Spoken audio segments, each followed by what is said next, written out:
தொழிலாளர்களின் ஃபேஸ்புக் தகவல் கசிவு ரூபாய் 288 கோடி இழப்பீடு மெட்டா. அரிய வகை கனிமங்கள் வாங்க ஜப்பானுடன் அமெரிக்கா ஒப்பந்தம். காசா மீது தாக்குதல் நடத்த இஸ்ரேல் பிரதமர் உத்தரவு. ஒரே நாளில் 108 சென்டிமீட்டர் மழை வெள்ளக்காடானது வியட்நாம். காசா அமைதி திட்டத்துக்கு உதவ 20,000 வீரர்களை அனுப்புவது பாகிஸ்தான். உக்ரைனில் நீல நிறத்திற்கு மாறிய நாய்கள் அணு கதிர்வீச்சு காரணமா? ஐக்கிய அரபு எமிரேட்ஸ் இந்தியருக்கு ரூபாய் 240 கோடி பரிசு. அதிபரானார் 92 வயது பால் பியா.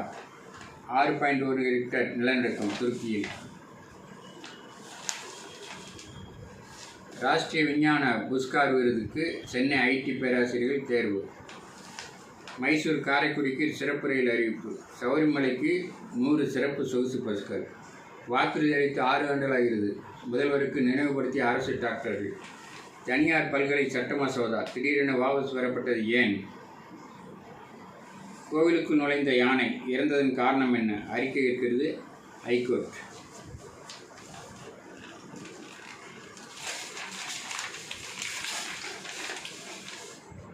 தேடி வருகிறார் ஸ்ரேயஸ் ஐயர். அறுவை சிகிச்சைக்கு பின் ரஞ்சி கோப்பை தமிழகம் டிரா.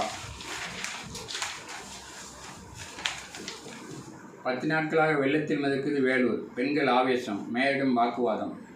அரட்டை செயலில் புதிய அப்டேட். ஸ்ரீ வேம்பு தகவல். முகம் சிதைத்து வாலிபர் கொலை. மியான்மரில் மூவர் தவிப்பு. மீட்க கலெக்டர் மனு.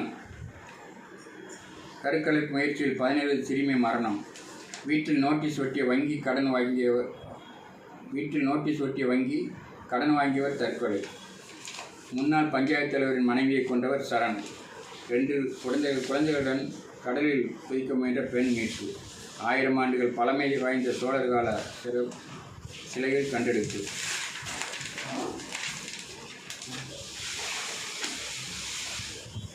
திருப்பூர் பின்னலாடை ஏற்றுமதி 5 மாதங்களில் ரூபாய் 18,238 கோடி. நாட்டின் ஏற்றுமதியில் 61%.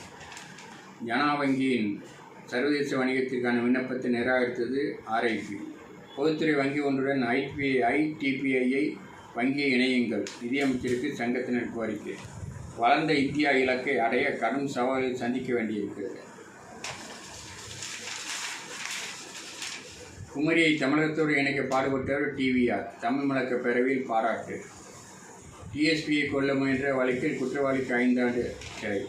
பட்டப்பகலில் பைனான்சியரை அவரது காரிலேயே கடத்தி பல தெருக்களில் புகுந்து தப்பிய மர்ம கும்பல். அலர்ட்டாக இருந்தும் அப்பட்டமாக கோட்டை விட்ட போலீசார்.